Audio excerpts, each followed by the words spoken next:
Hi, I'm Nina Gigele and this is Skiers Mindset Talk.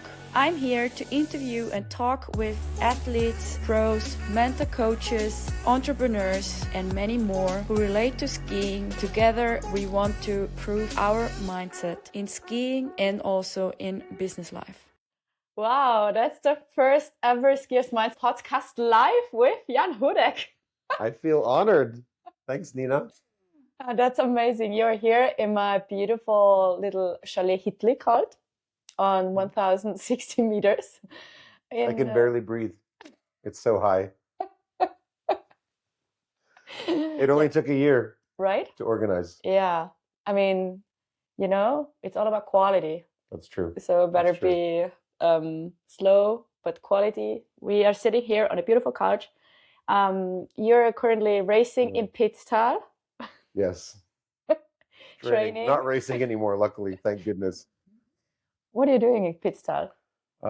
Actually, I have two new projects, but I'm training a racer from Slovakia. His name's Matej Prijeložný.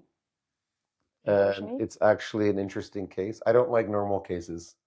So he's a guy that I actually raced with, but he's much younger than I am. Mm-hmm. And he was kind of, when I was finishing, he was still racing, but he was very young. And then when he was 24, 25, he stopped skiing because of all sorts of reasons. Right.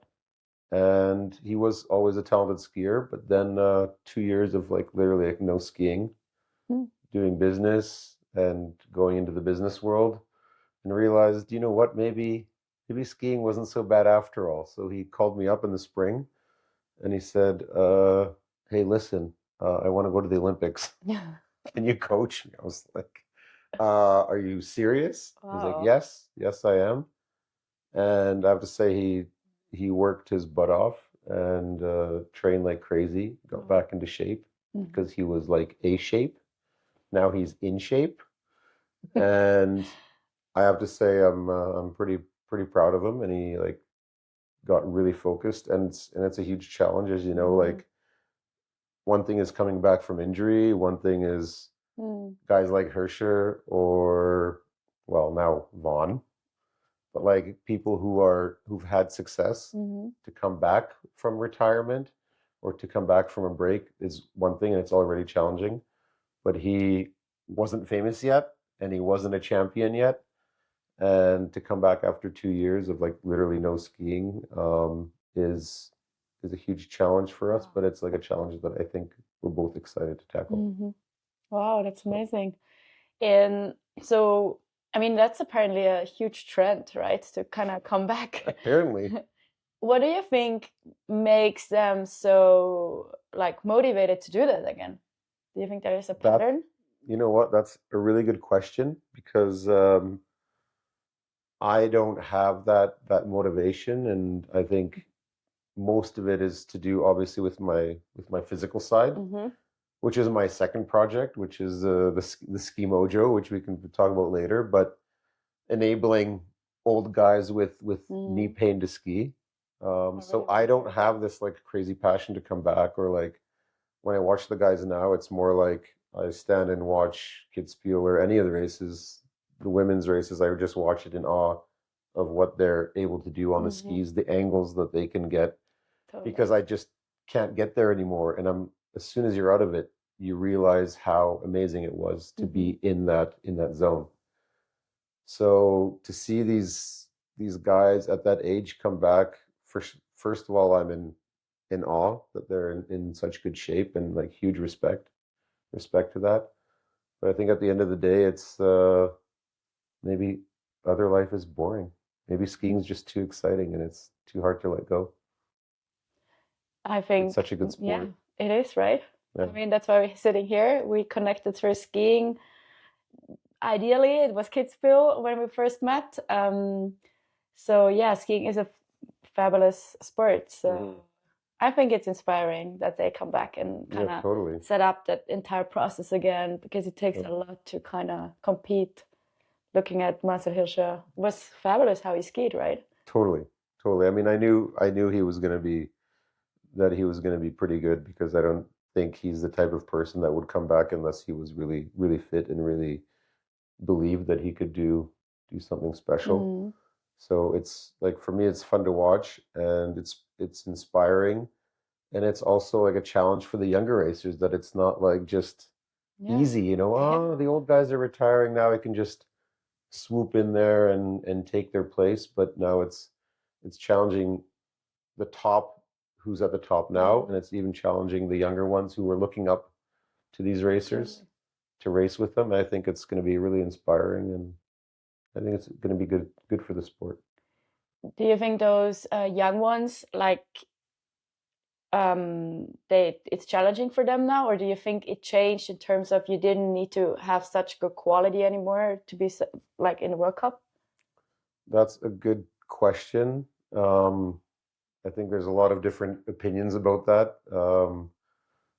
Ivica Kostelic, have you ever had him on the show? Yes. Oh, you have? Yeah, you have had him. He's got lots of opinions. He's had lots of opinions. We're good friends, so we always share our opinions. So, but I think, to be honest, like, the sport is changing a lot, not just because of the sport, but the sport is changing because of, like, the social landscape. It's, you know, like phones, social networks, TV, sponsors, stress, different things, like just the world, as far as like the media and stuff, is changing. And like, to be honest, just as the way I see it, I'm amazed at the talent that there is today. Like, now my kids ski, and I'm like, like, do I want them to be in skiing? Like, it's the competition is like so huge right now, and there's so much talent, and so many kids that are good at 10, 11, 12 that just look amazing. You know, do I want to put them through this whole circus? That's on one side, but on the other side is, like, I certainly feel like I was really lucky that I lived at the very end. I said at the end of, like, one of the most amazing times in skiing was like the 90s and 2000s, when like the Austrians were completely dominating, but it had like this certain aura. It was before social media. I got to race against like some of my heroes, or the guys I looked up to, like Amott and Lasicz and Hermann Maier and Pepe, you know, Fritz the Cat, and all these guys that we watched on TV, and then I was racing against them. Cool. And then we'd have a beer, you know, you'd have a beer with the Austrian guys, you'd have a beer with the Italian guys, and then there'd be a party, and everyone was kind of together, and then you'd work again, and you'd race, and then you'd, you know, have a party. That's like completely gone now from skiing. And I think I feel a little bit bad for the newest generations, that it's not like as tight knit as it used to be, and they have to be a little bit more careful. And I think maybe the parties are not as good anymore. So you think about the community, which is missing, sort of like the time after skiing. Totally. Like, there's certainly no talent missing. I mean, there's plenty of talent, plenty of athletes that are working hard, but I just feel like the community is different. It's becoming very straight. Totally. Very straight, and there isn't room for characters. That's what makes sports fun and interesting. And you see it in Formula One. They had to make this show, Drive to Survive, where the characters come out. And that's what makes it interesting for people, right? For fans. And I think they should do something similar in skiing, which I think they're working on. But people love attaching to a character, you know, attaching to someone that's flamboyant or like this, or interesting or weird or kooky. And there's room for everyone to have their own personality. So I think that's one thing for sure. It's still there, but I think that needs to like come back up, and then it'll be fun. Love it. Yeah, it's amazing. Thank you. I'm super curious about your career. I mean, you talk to Czech, like you're from Canada. Where are you from? What happened? Who is Jan Hudec? I'm from nowhere. We talked about this before we started recording, but I feel like I'm kind of from space, or as a gypsy child. I was born in, it was then communist Czechoslovakia, in 1981, And shortly after, in 1982, before I was even 1 year old, we escaped Czechoslovakia on a sailboat that my father built in his mom's house, in secret, of course. And you say, okay, Czech is a landlocked country, so how did you escape on a sailboat? Yeah. So at that time, if you were like a good student, or some people were allowed to travel to Yugoslavia, which was basically like communist friendly, and a lot of people used that opportunity to escape from Yugoslavia, which is now Slovenia, the Slovenian border, in Austria and Croatia. And we were basically at a camp by the sea on the kind of Croatian-Slovenian border. And we tried, actually, my parents tried to escape over the border twice and got caught both times and stopped. So the last chance was basically the sailboat, and we ended up sailing from that coast across the top tip of the Adriatic. I make it sound very dramatic. We sailed across the Adriatic, and there was 20-foot waves. There was big waves. It was wavy, and it was obviously dangerous with a baby. But it was like 5 or 6 hours, and ta-da, we landed in Italy with like basically no papers, no nothing, and just a dream, to go abroad, to get somewhere. And the Italians were like, so I could have been like one of 5 countries. Right. I mean, if we stayed in Yugoslavia, I could have been Slovenian or Croatian. Could have raced with Ivica, which we ended up training. We used to train together anyway with him and his sister. We used to train at Hintertex together. Cool. So when we were growing up, so we ended up collaborating anyways. But could have been Italian. The Italians didn't want us, so they helped us to actually get out of Italy to Germany. And got us on a plane to Germany, where we ended up in a refugee camp with all different types of nations from Africa and the Middle East and Central Europe. And after being, I think we were there for like 6 months, and after being in this refugee camp, we got placed in a village. We got placed in Göppingen, which is by Stuttgart. And we got placed, actually, it's a funny story. So we got placed on a tennis platz.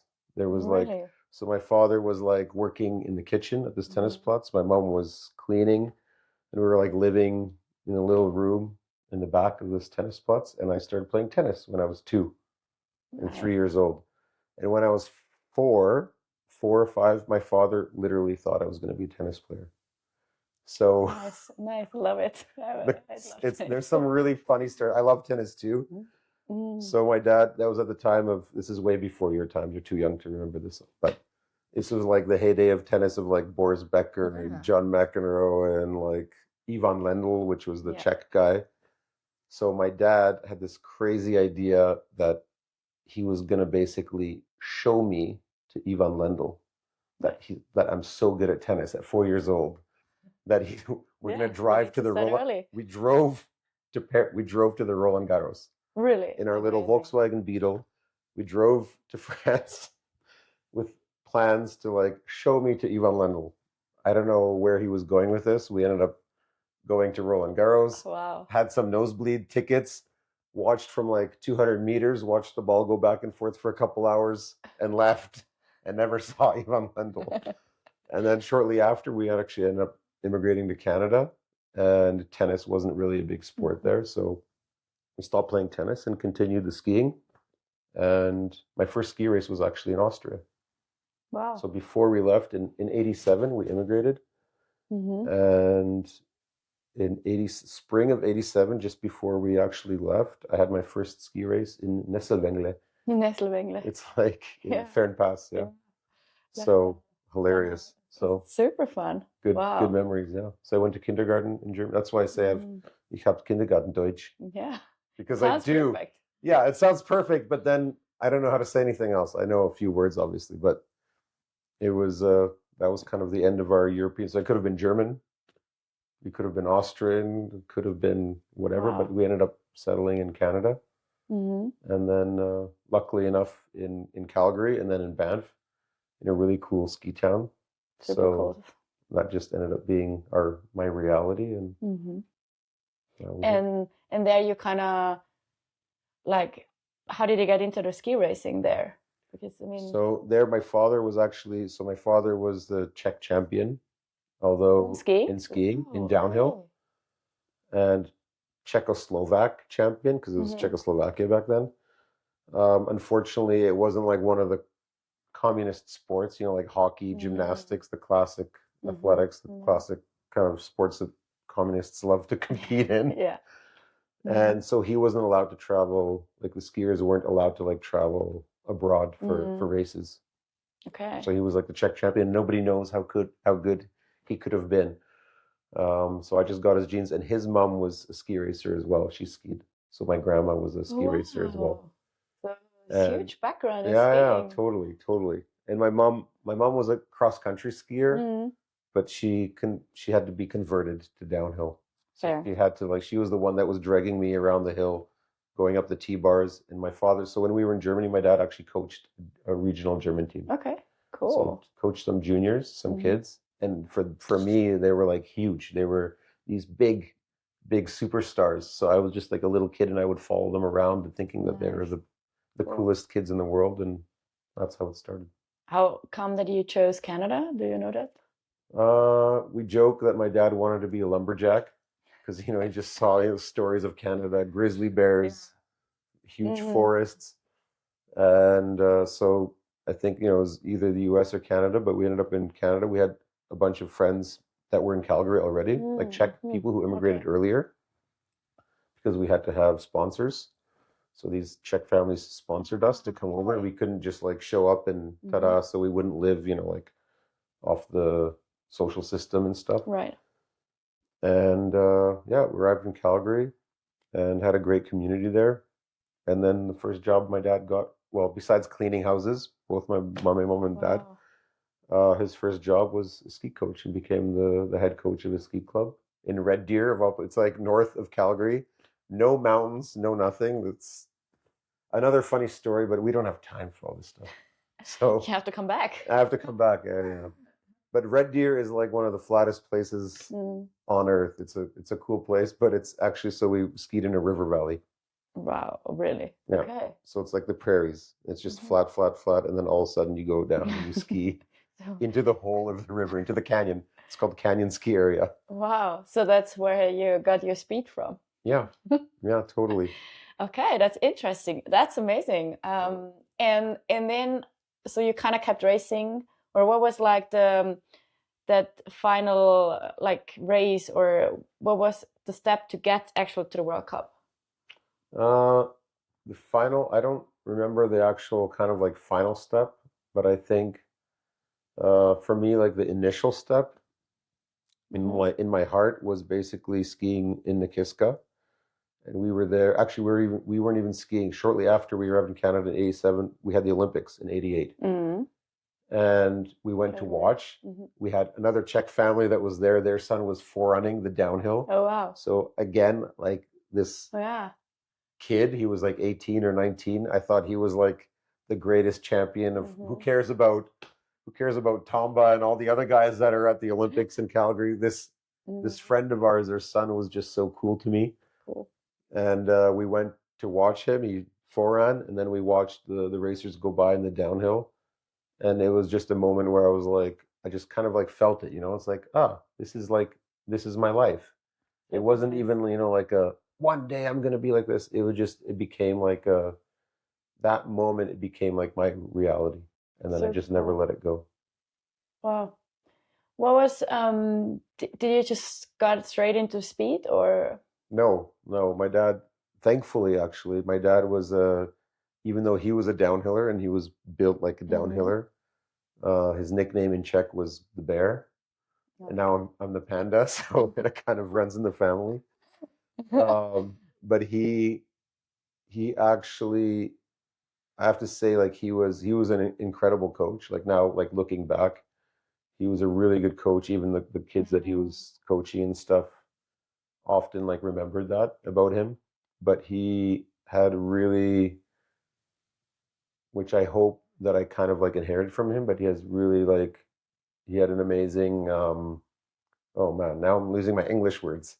Nadhled in Czech, it's jako nadhled. It's like oversight, or like this oversight in context of like the situation, and like making good decisions, and kind of, playing mind chess and knowing what the right decision is, even if it's maybe a hard decision at the time. And for the longest time, he coached me actually in my early days, and he always led me to slalom and GS, so that I would have a good technical background. Yeah. And then we did like all sorts of like crazy exercises and drills when we were young, to get a good feeling. And then that's what I ended up being known for on the World Cup. Was, although I was good in Bormio and other places, no one remembers that, but people knew me as a glider. And I had a really good touch on the snow. Wow. And I think that just came from the exercises I used to do with my dad, and just tons of free skiing and exploring and having fun. And then the slalom, I actually qualified for the national team on slalom and GS. And then I ended up getting back problems with herniated discs and stuff. And I found that slalom hurt like every turn, and downhill, I found out later, downhill only hurts when you crash. So downhill was like, oh, this downhill feels fine. I'll just, just get in my tuck, and that position felt good. But slalom, like, every turn on the ice and the ruts just killed me. And so slowly slalom faded away.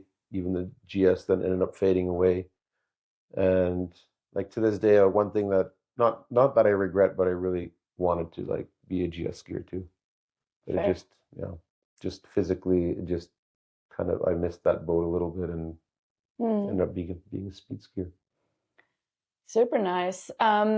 Before, I want to talk a little bit about your injury, physical well-being. That's another podcast. 2 parts, episode 1 and episode 2. That good idea. You want to come back? if they want to hear about it, sure. I think you can take out of so much every time. So not true. You always learning. Yeah, right. I'm learning now. You know too. Yeah, learning now that you're going from, or you went from being a Canadian skier to a Czech skier before you ended your career. Why? Oh my goodness. I mean, one thing was kind of, career was like coming to an end, but politics as usual. I mean, unfortunately, basically in 2012, by 2012, I already had 12 knee operations. Wow. So basically, if you want to do the math, I had 14 knee operations in 16 years or 15 years. And they were all usually between October or December. Why? Like ACL, meniscus, other things.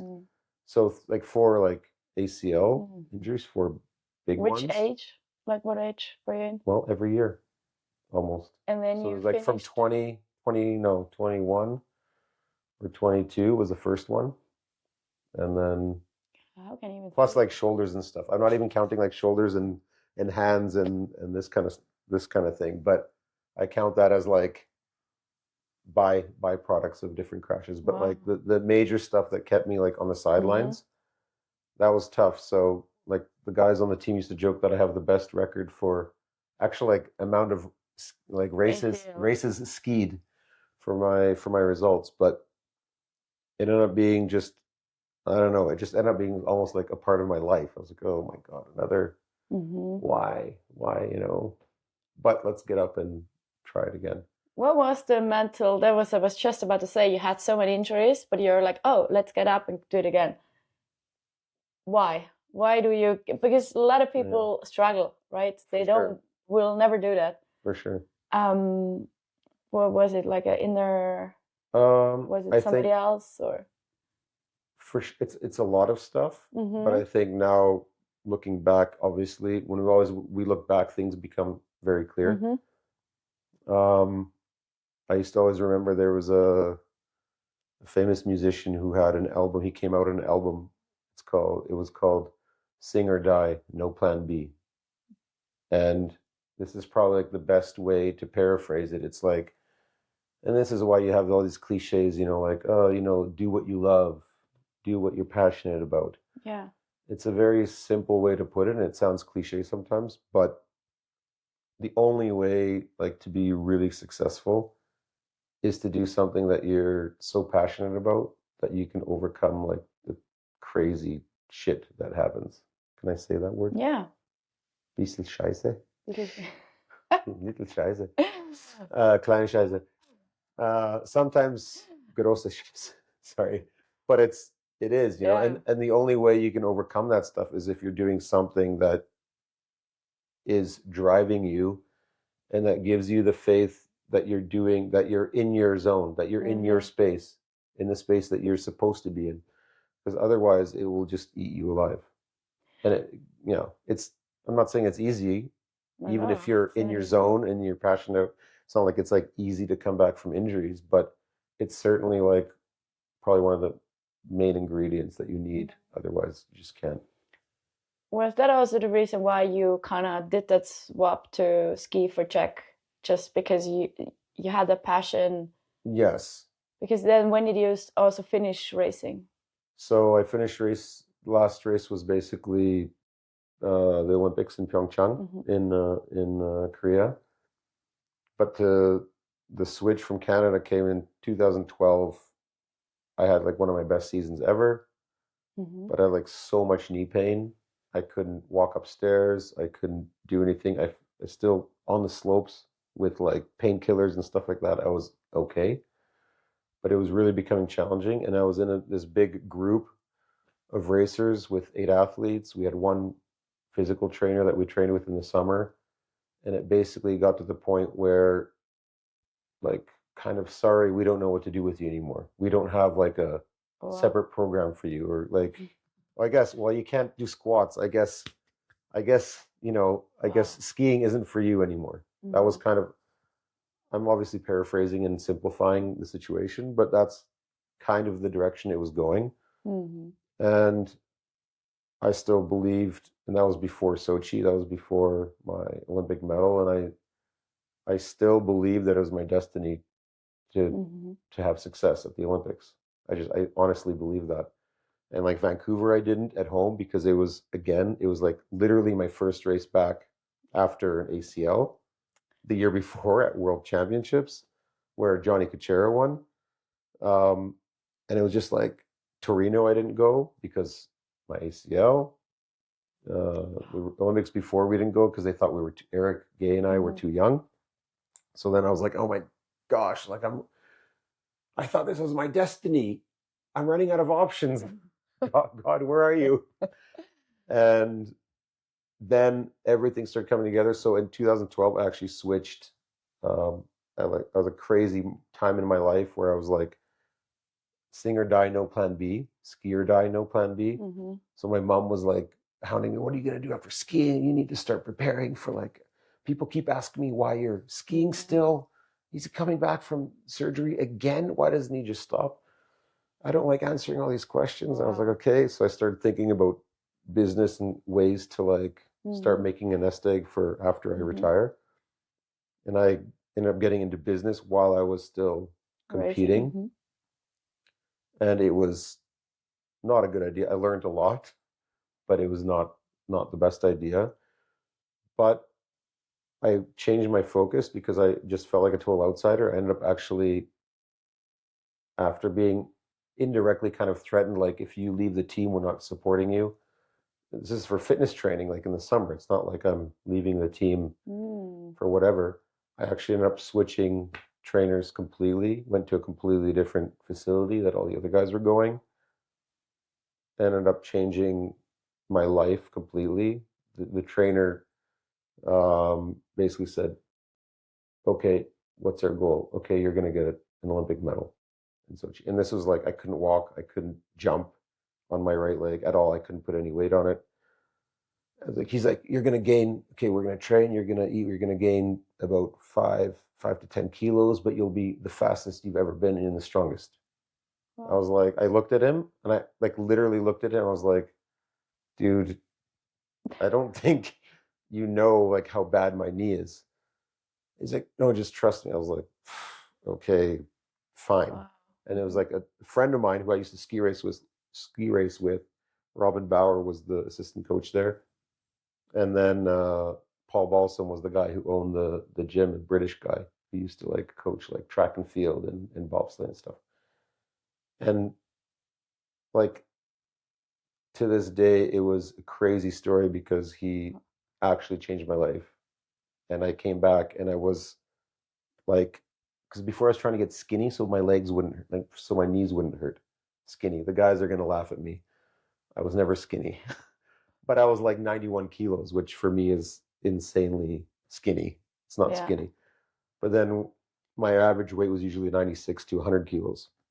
So with Paul, it went back up to like 98 kilos. I was jumping on one leg like crazy. Wow. Just building muscles in a different way that we ever did before. He had this crazy philosophy of building hamstring strength, which is huge for ACLs. Totally. And after working out with him, I literally got in situations in races where, and this is like both ACLs, both knees were done already. I had surgeries on both ACLs. If I would have got in that position anytime else in my career before, I would have exploded. Like in compressions at the bottom of Kvidfjell in the bank turn at like 120, fully on my bindings and just standing up and keep going. So like I knew it was working. I still had pain obviously a little bit, but we were managing it. And it just basically gave me like a new chance. And then I was like, then I started believing again that maybe I have a chance for the Olympics. So anyways, that's a whole other story, the Olympic thing. But then I get a medal at the Olympics. But that's insane. Like, and then they kicked me off the team in Canada. So this is like the very short version. So it was like, we have no sponsors, like no one's really skiing fast coming up to the Olympics. Pardon me? But you got a medal. So no one was skiing that, like the good guys, like Eric Gay wasn't getting the results at that time. Manny wasn't getting the results. I was like kind of hovering in the top 10 all the time. I was like having one of the best seasons of my career. Yeah. And then I'm about to go to the Olympics, and I herniate a disc in my back, like so bad, exactly a month before the Olympics. The day I was supposed to fly to first to Toronto to like they were gonna like unveil the Olympic team, and then we're gonna continue to Wengen, to Europe for the World Cup, and then Kitzbühel, and then the Olympics. And I'm like laying on the gym floor, and I'm like, I had to call the coach. I couldn't get on the flight. I think I can't walk. Like I couldn't walk. So that was a whole nother story, and we actually ended up coming back from that to go to Sochi, and that's when I got my medal. Like that's like a whole nother like mini book, because that story was actually, even for me, like I had a lot of faith from all the other injuries. Like you kind of get numb sometimes when you have a lot of, like Ivica knows too, he's had 14 or 18 surgeries. Bruno Kernan had like insane, like 18 or something. You get into this phase where you're like, well, I can come back from anything. Yeah. I just was like, well, okay, nothing can stop me. So then I just got into this phase of like, oh, well, just another injury. I'll just go to physio and do the rehab, come back and push again. So I ended up coming back, had the success, basically like saved the Canadian team budget. And then cheers on that. Thanks. And then springtime came, where there's, that's when you break the bread, so to speak. And basically we didn't have that much money, but we saved some budget because obviously it was exciting for skiing in Canada at that time. And it was the second medal since 20 years at the Olympics for Canada. And the one before was Eddie Podovinski, who's also Czech. Not to brag about Czech people. Johnny Kuchera is also Czech, so he was world champion in Val d'Isère. So we have something in our blood. Like Czechs love to ski, as you see here in Austria, in the parking lots. And in the glacier. In the glaciers, yeah. And it was just like, I thought I had like, and I came back, I was like, I'm continuing because I felt good. Had a crash in the spring after the Olympics, hurt my back. And then they're like, okay, this guy's not coming back anymore. Like, and we have a budget for 4 guys and there's 5. Mm. And who are we gonna cut out? Well, the old fat guy. Kidding. Who just won a gold who medal. just won bronze, but thank you. Thank you, Russia. The bronze medals looked gold from Sochi. Sorry, yeah. No, it's okay, because whenever kids are like, oh my gosh, gold medal, I'm like a gold medal. Yes. I don't correct them.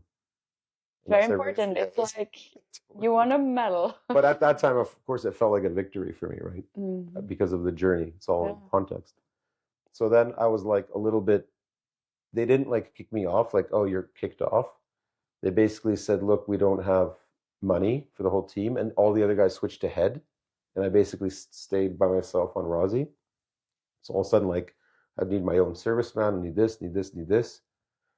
And they're like, well, actually, you're not kicked off. You're still on the team, but you have to pay 70 grand. They wanted 70,000. It's like, I was like, okay, if I was like some kid that was on the B team or something that's trying to get on, charge me 70 grand, but not like, I literally just won a medal and saved like the team budget. And, you know, I'm not saying I did it by myself. It's obviously a team thing, but I thought it was like, at that time, I just, out of principle, I didn't think it was fine. They could have said like, look, we have no money, like we need to figure something out. But they didn't say anything. They're like, you can ski, but it's cost 70,000. And that was like 2 days before they were announcing the team. And I didn't sign the contract. And then they went to announce the team and I wasn't there. And everyone was like, what happened to Jan? And they had to say, then they had to say it. So then they looked like idiots. But I mean, whatever, it's politics, it's business. Like it's not like something that's I'm resentful about, because it led me on the path that I'm on now. But then I had 3 days to decide if I wanted to ski for Czech. Okay. Because the FIS meetings were coming in the summer. 3 days actually later. So I had 3 days to decide if I was going to ski for Czech, because then I wouldn't have made the Olympic cycle. Oh, so wow. I literally in 3 days tried to find some sponsors, saw if there's like some interest. And then that's like a whole nother chapter in this like weird and crazy book. But so that's how I ended up back in the Czech Republic, actually. Wow. Because I thought I could still, I felt good still. So I honestly thought I could still do something. And that's how I ended up in the Czech Republic. So sorry, long-winded answer. No, that's super cool. Like so many questions I came up with. First one was the character of the panda from all of that. Yeah. So that's why I joked that when I said I was skinny, all the guys on my team would laugh their asses off if they heard me say that. When they hear me say that, because I was never skinny. But that's one part of it, because pandas are not skinny. You needed to get Pandas are proof that you can be vegetarian and still be fat. So even though I tried, but after, I don't know if you remember when Bodie Miller went on his tour in the tour bus. He was traveling by himself all over Europe in the huge motorhome. So his coach at that time was John O'McBride, and an amazing coach that I got along really well with, from Aspen. And he kind of got me, like you go through different phases in your career, and sometimes this athlete sits well with this coach, and then another coach comes and this athlete sits well with them. For sure, I was like a tough project. Now looking back, like a lot of the coaches were frustrated with me because of my personality, because it's hard to coach a panda. And Kung Fu Panda. So specifically, that's where it came from. You know, the movie Kung Fu Panda. So it was like, like on the outside, like looking like a little bit goofy, a little bit like he's not taking it seriously, a little bit like not trusting his, who he really is. But then when he gets into his destiny, he was like unstoppable. Yeah, wow. And that was kind of what Jono saw in me. Kind of the goofy panda, but when he stepped into his when he stepped into his like destiny, he was unstoppable. Yeah, exactly. So he started calling me you know what? You're like a panda. You're like a panda. And I had like a huge UX helmet at the time, white and black. Right. And that was when they first started making the big back protectors. So I was basically just like this round panda, white and black helmet, big beard, and that's how it started, and that's how it stuck. Super cool. Yeah. Well, yeah, we definitely have to do series 2 because I have so many questions. But what I would love to hear is still good cappuccino. I used to ski. This is actually. You told me I can only say that it's the best cappuccino in the pit stall or Countertop Valley, but I think it's actually, yeah, it's the best cappuccino I've had in Austria.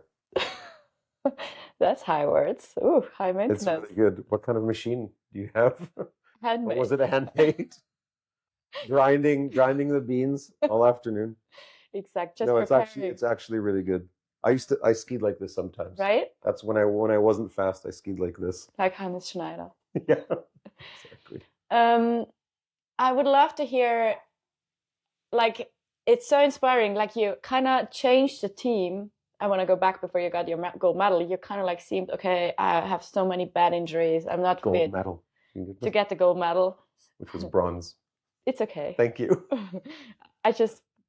I appreciate it's amazing. I don't really care. I'm not gonna correct you anymore. Sorry, keep going. The gold panda. Yeah. Let's before becoming the gold panda, you kind of said like you changed the team, right? So basically, you had a different coach coming in.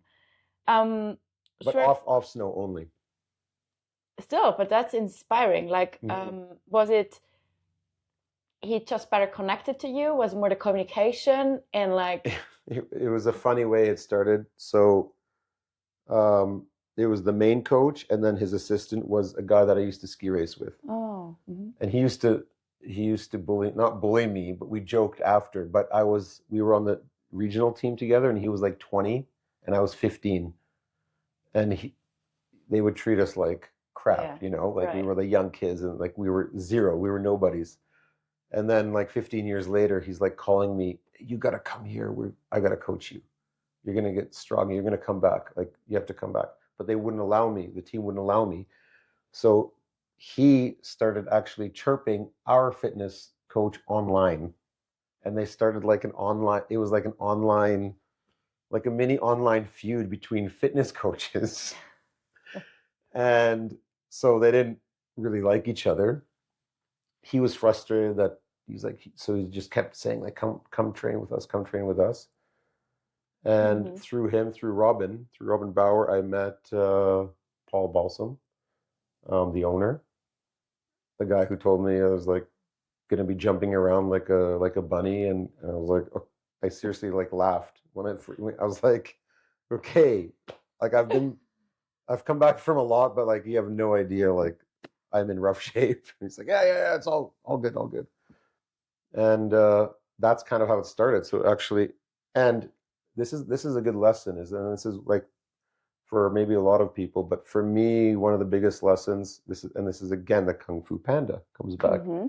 He's just a little panda selling noodles, selling his dad's noodles. His dad's a goose, and he's selling his dad's noodles, and he thinks that's like his life, and he's kind of goofy and stuff like that. And like one of my biggest lessons, not just in ski racing, but in my life, was not like standing on one side, standing up for myself and having the courage to do what I felt was right in my heart, even though it was going completely against like the entire system. And because I was always like a people pleaser. That's probably obviously from some like childhood trauma. Mom, don't worry, I don't have any childhood trauma left anymore, or I didn't even think I had any. But you know, like this stuff comes from like our upbringing or something. And I was always kind of like I like pleasing people, and you know, make sure they're happy, and jokes and stuff like that, because it makes me feel good. But sometimes that's not a good mindset for an athlete, especially. Like that's where Eric and I were like crazy different. And that's why I admired him for that, because he was I would say like selfish or like some guys say egotistical, but he was you can call it what you want, you can be self-centered or whatever, but you're your own athlete. Yeah. I'm not paying his bills. He's not paying my bills. So he basically was like this. Like he didn't care that much about the other guys. He was working on himself, and it showed. Like he had unbelievable success. He was a meticulous worker. He worked really, really hard, and he was like the like typical study athlete. Like coaches loved working with Eric because he was just they didn't have to tell him to be like to be in that form. He was there by himself. I was more like an artist that they're trying to like, which is amazing too. Which is fine. Which I had my own like, so I was like creative and had a good feeling on the snow and was very talented in that way, but also like not easy to manage as like a organized person, let's say. You know, not the theory, what everybody got taught to be a theory or system. And I sympathize now with, you know, with all my coaches and my dad who had to deal with this, but everyone's different, right? Yeah. And everyone comes to success a different way. But for me, it's important. Definitely like the biggest takeaway from this was like standing up for myself. So at like finally at 32 years old, I stood up for myself.